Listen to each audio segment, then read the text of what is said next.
और यहाँ एक बार फिर रुक करेंगे हरियाणा विधानसभा की कार्यवाही का। कांग्रेस विधायक रावदान सिंह ने अपनी बात रख रहे हैं।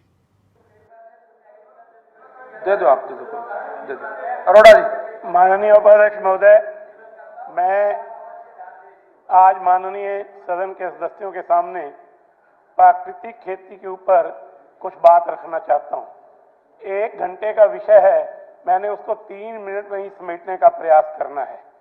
प्रकृति अपना संतुलन बनाए रखने में सक्षम है, परंतु मानव हस्तक्षेप के कारण हमने प्रकृति के संतुलन को बिगाड़ने में कोई कोर कसर नहीं छोड़ी। अत्यधिक रासायनिक खादों के प्रयोग से, कीड़े मार दवाइयों के प्रयोग से और अत्यधिक खरपतवार नाशक के प्रयोग से हमने जमीन के स्वास्थ्य को बिगाड़ दिया है, हमने वातावरण को प्रदूषित किया है और हमने सब सॉइल वाटर, जो जमीन के नीचे पानी है, उसकी भी गुणवत्ता को बिगाड़ने का काम किया है। प्राकृतिक खेती के माध्यम से हम इन सब चीजों से पार पा सकते हैं और प्रकृति का संतुलन बनाए रखने में सहयोगी की भूमिका निभा सकते हैं। प्राकृतिक खेती में सबसे पहले हमें देसी गौ की आवश्यकता होती है और एक देसी गौ जो गोमूत्र और गोबर देती है, उसके प्रयोग से हम 6 से 10 एकड़ में बिना रासायनिक खाद के, बिना कीड़े मार दवाई के, बिना खरपतवार नाशक दवाई के खेती करने में सक्षम हैं। हम प्रश्न उठना स्वाभाविक है कि हम रासायनिक खादों का प्रयोग नहीं करेंगे तो जमीन की उर्वरा शक्ति, जिसको हम काफी कम कर चुके हैं, उसको कैसे पूरा करेंगे। तो देसी गौ के गोमूत्र से, गोबर से सबसे पहले हम जीवामृत बनाकर, जिसमें गुड़ और बेसन का प्रयोग किया जाता है, हम फसलों पर उसका स्प्रे करके और उसको पानी में सिंचाई के समय देकर जो खाद की कमी है उसको पूरा कर सकते हैं। और इसके साथ ही हम घन जीवामृत बनाकर, जिसमें देसी गौ के गोबर का और जीवामृत का प्रयोग होता है, हम खाद की कमी को पूरा करने में सक्षम हैं। दूसरा प्रश्न जो सबके सामने आएगा कि यदि कोई बीमारी आती है तो हम उससे कैसे छुटकारा पाएं। क्या कोई ऐसी विधि है कि हम जो रासायनिक दवाइयां हैं उनका प्रयोग किए बिना अपनी फसल को बचा सकें।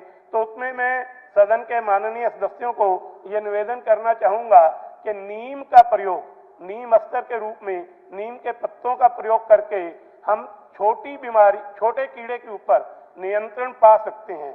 यदि उससे कोई बड़ा कीट आता है तो हम अग्नि अस्तर का प्रयोग करके, जिसमें 4 से 6 चीजों के पत्तों का प्रयोग होता है, हम कीड़े पर नियंत्रण पा सकते हैं। और यदि इससे भी, कृपया 2 मिनट सिर्फ, यदि इससे भी ऊपर कोई कीड़ा आता है तो हम ब्रह्मास्त्र का प्रयोग करके उसके ऊपर पार पा सकते हैं। मैं सिर्फ 1 मिनट में अपनी बात पूरी कर दूंगा। आज जो प्राकृतिक खेती कर रहे हैं उनके सामने सबसे बड़ी समस्या अपने उत्पाद का ग्राहक ढूंढने में है। मैं सरकार से आग्रह करना चाहूंगा कि जो प्राकृतिक खेती से किसान पैदावार करता है, यदि सरकार या कोई भी संस्था उसको खरीदने की गारंटी देंगे तो लोग उसको अपनाएंगे और प्राकृतिक खेती अपनाकर हम प्रदूषण, हम सबसॉइल वाटर का लेवल जो बिगड़ रहा है और हम जो जमीन का स्वास्थ्य बिगड़ रहा है उसको ठीक रखने में अपनी भूमिका निभा सकते हैं। धन्यवाद। श्री अमित शाह जी।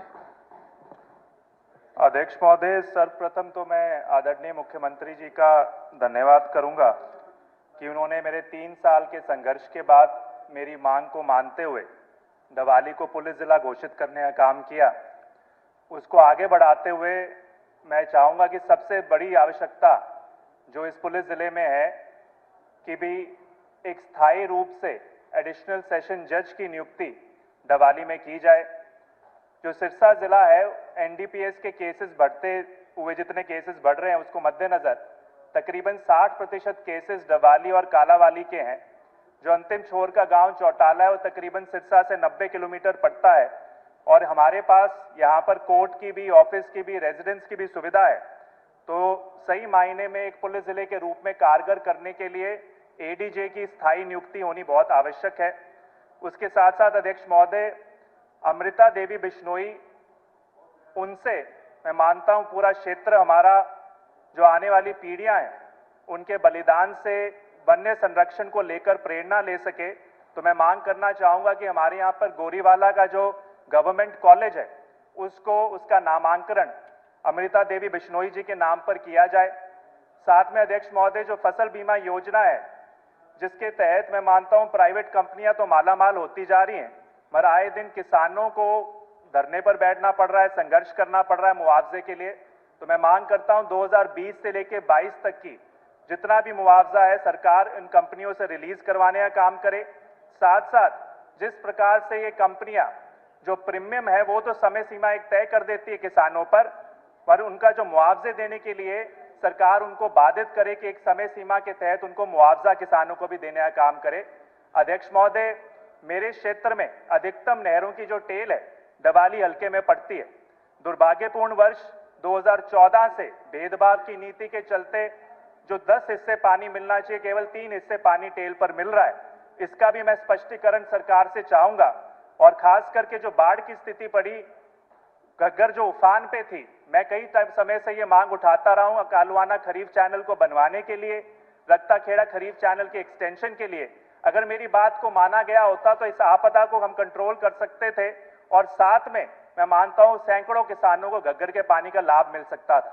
अध्यक्ष महोदय, हमारे जितने भी सरकारी कर्मचारियों जो क्लरिकल एसोसिएशन की मांग है कि बेसिक आय के अंदर वृद्धि की जो मांग है, इसको मैं मानता हूं तर्कसंगत तरीके से उनको न्याय देने की आवश्यकता है। जो बिजली विभाग के कच्चे कर्मचारी हैं, उसके जो सही मायने में उसमें ऐसे 15,000 कर्मचारी हैं जिनकी आय 21,000 से ज्यादा, उन्हें ईएसआई का लाभ नहीं मिलता, उनको मेडिकल बेनिफिट से जोड़ने की जरूरत है। और जो वाटर वर्क्स के पंप ऑपरेटर हैं जिनको 2018 में जिनको आपने भर्ती किया था, उनका आपने एक लेटर में कहा था कि 25,500 की उनको आय मिलनी चाहिए, उसको भी लागू करने का काम करें। धन्यवाद।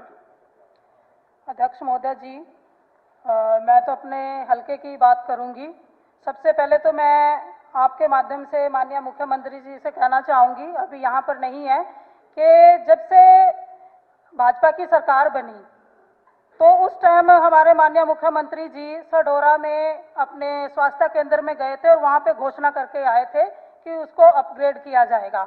और जब से मैं विधानसभा में आई हूँ 2019 से, हर सेशन में अपने विधानसभा सढौरा का ये मुद्दा हर सेशन में मैं उठाती हूँ कि माननीय मुख्यमंत्री जी ने उसको अपग्रेड करने की बात कही थी, लेकिन आज तक भी हॉस्पिटल को अपग्रेड नहीं किया गया। और जिसमें जरूरी सुविधाएं, चाहे तो वो मशीनरी की है, चाहे डॉक्टर्स की है, चाहे गायनी डॉक्टर की है, वो हर बार मैं अपने शासन में उठाती हूँ तो उसको जल्दी से जल्दी पूरा कराया जाए। और अध्यक्ष महोदय जी, सरकार कहती है कि सबका साथ सबका विकास समान विकास, लेकिन मैं माननीय मुख्यमंत्री जी से यही कहना चाहूंगी कि सढौरा के साथ इतनी बेरुखी आप क्यों कर रहे हैं?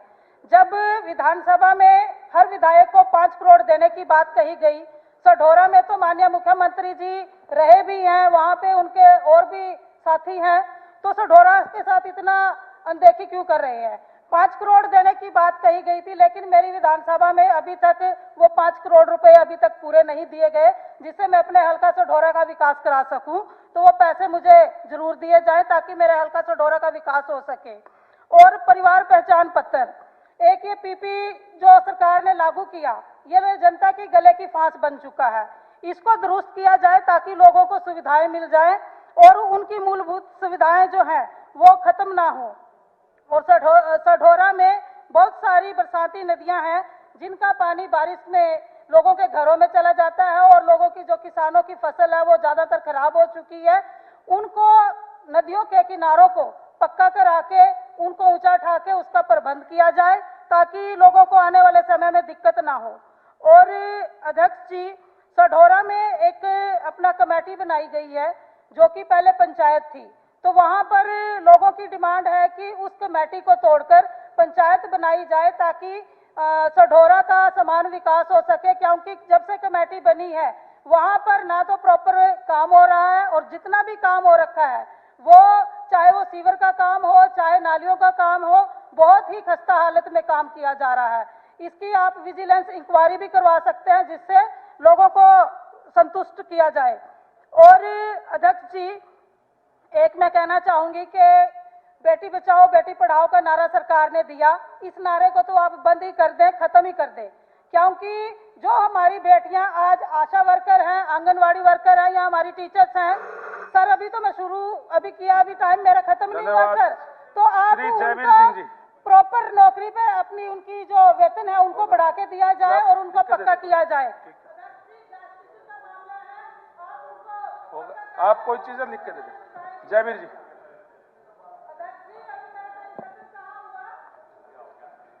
डिप्टी स्पीकर सर, एक बड़े ही जी डिप्टी स्पीकर सर, बड़े ही अफसोस के साथ कहना पड़ रहा है कि 2007 वो बोल रहे हैं, मेंबर बोल रहे हैं, आप मेंबर बोल रहे हैं, रेणुवाला जी बैठो प्लीज। आप जारी रखिए, आपका टाइम चल रहा है, उनकी बात को रिकॉर्ड में नहीं जा रही। डिप्टी स्पीकर सर, 2007 में बड़े ही अफसोस के साथ कहना पड़ रहा है कि ग्रामीण सफाई कर्मचारी हमारी सरकार में भर्ती हुए थे और आज उनकी हालत ऐसी है, ना तो समय पे उनकी तनख्वाह मिलती है, 8100 रुपये दिए जाया करते, आज उसका भी कोई ठिकाना नहीं, और ना ही उनके पास कोई साधन है। अगर कोई सफाई कर्मचारी मर भी जाता है, सरकार की तरफ से कोई उसको राहत नहीं मिलती। ऐसे हालात पर बल्कि 17 साल हो गए, रेगुलर करने की बात करनी चाहिए सरकार ने और सफाई कर्मचारी को बढ़ाने की बात करनी चाहिए, लेकिन उनकी तरफ सरकार का कोई ध्यान नहीं। दूसरा है Haryana part time sweeper union, ये भी 15-16 साल से हैं और इनको बेचारों को 6000 भी तनख्वाह नहीं मिलती, इसकी तरफ भी सरकार का कोई ध्यान नहीं। तो सरकार को चाहिए कि कम से कम, भर्ती तो नहीं कर रहे, कम से कम इनको ही रेगुलर कर दे ताकि उनके परिवारों का गुजारा हो सके।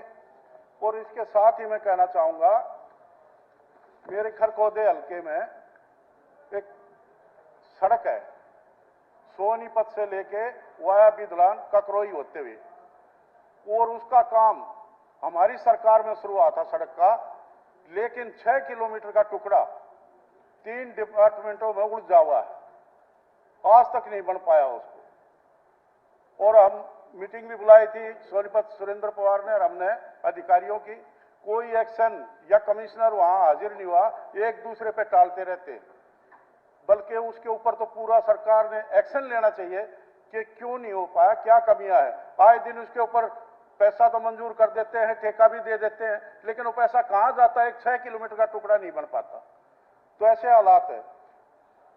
दूसरा है आसौदा रोड, खरखोदा से बहादुरगढ़ होते ही आसौदा रोड, कम से कम 4-4, 5-5 फुट के गड्ढे हैं, लेकिन उसकी रिपेयर का कोई नहीं। ऐसे ही 2 हाईवे जुड़े हुए हैं, जिससे खरखोदा से ओचंदी बॉर्डर, और वहां भी 3-3, 4-4 फुट के गड्ढे हैं। आए दिन जाम लगता है, क्योंकि लोगों को केएमपी भी जाना पड़ता है, 334 भी जाना पड़ता है, आए दिन जाम रहता है उस पर। और ऐसे ही पानी निकासी की समस्या है। ठीक है, बाकी कोई आए तो आप लिख के दे दो। श्री महिपाल ढांडा जी। डिप्टी स्पीकर से ये 3-4 डिमांडें हो रही हैं। उपाध्यक्ष महोदय, मैं 2 मुद्दों आपके माध्यम से माननीय मुख्यमंत्री जी तक पहुंचाना चाहता हूं। एक तो मेरा मुद्दा यह है कि हमारे यहाँ पे जितनी भी ये कंपनियां हैं, हाउस ग्रुप सोसाइटी की, जैसे मेरे पानीपत में एक अंसल नाम की कंपनी है, एक एल्डिको नाम की कंपनी है, इन्होंने लोगों के साथ बहुत बड़ी ठगी की है। ठगी क्या कि उन्होंने ईडीसी आईडीसी के नाम पे पैसा ले लिया, मगर उनको जो बिजली उपलब्ध करानी थी वो बिजली आज तक उपलब्ध नहीं कराई। उनको पता होना चाहिए ऑलरेडी कि कितना लोड है, कितना लोड नहीं है, और कितना बड़ा ट्रांसफार्मर या कितने केवीए का वहां पे सब स्टेशन लगाना है, उसका उन्होंने कभी आज तक कोई ख्याल नहीं किया। लोग दुखी हो रहे हैं, और लोग जो इंडस्ट्री चलाते हैं वो लोग आज हमारे वहां पे धरने पे इसलिए बैठ गए कि भाई हमें 12 घंटे, 8 घंटे, 6 घंटे, कुछ घंटे तो बिजली मिले, मगर इस कंपनी की वजह से हमारे वहाँ के लोग बहुत परेशान हैं। मेरा निवेदन ये है आपके माध्यम से सरकार से कि जितनी भी अंचल की वहाँ पे अनसोल्ड जमीन पड़ी है, अगर उस जमीन को बेचा जाए और बेच के वहाँ पे उनका सबस्टेशन लगाया जाए, वरना तो ये भी कागज निकल के आया कि इसको HSVP के द्वारा लगाया जाना था। HSVP उससे पल्ला झाड़ रहा है। क्यों पल्ला झाड़ रहा है? और वो ये कहा जा रहा है कि लोग उसमें पैसे दें कि भाई आप 12,000 14,000 रुपये किलोवाट के हिसाब से दे दो और हम लोग फिर आप लोगों को कनेक्शन जोड़ के देंगे। क्यों देंगे भाई? वहाँ के लोग, उन्होंने तो ऑलरेडी पहले पैसे जमा करा दिए और पहले पैसे जमा कराए। अगर कोई रोड़ा है तो कंपनी का है, सरकार का है, लोगों का इसमें कोई दोष नहीं है।